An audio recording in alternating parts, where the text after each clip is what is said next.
చదవని వాడెప్పుడు చదివిన సదా సద్వివేక చదువుత కలుగు చదువుత వలయలు జనులకు చదివించిన నాలుగు చదువు తండ్రి.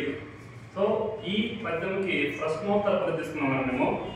సో ప్రశ్నోత్తర పద్ధతి ద్వారా మనకి ఆల్రెడీ మనకి రీడింగ్ కానీ మనకి ఫ్రీ షీట్ అంటే ఫ్రీ రీడింగ్ చేసినప్పుడు మనము మన పిల్లల్ని క్వశ్చన్ చేస్తాం కాబట్టి సో ఈ పద్యంలో మనము వాడి మొదటిని చదవని వాడు ఏమవుతాడు ఫస్ట్ ప్రశ్న మేడం.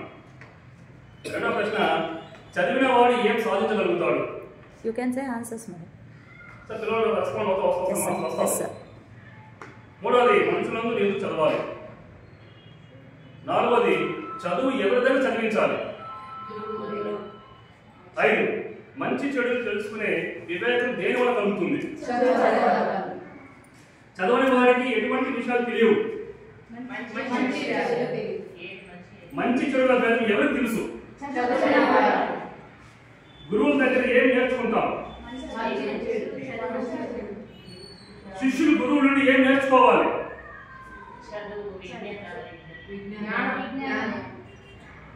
ఉత్తములైన గురువుల పట్ల మనం ఎలా ఉండాలి.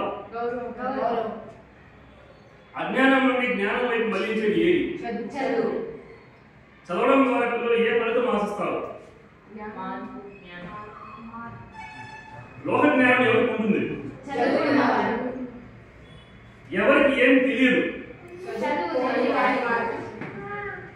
చదవడం వల్ల లాభమా నష్టమా.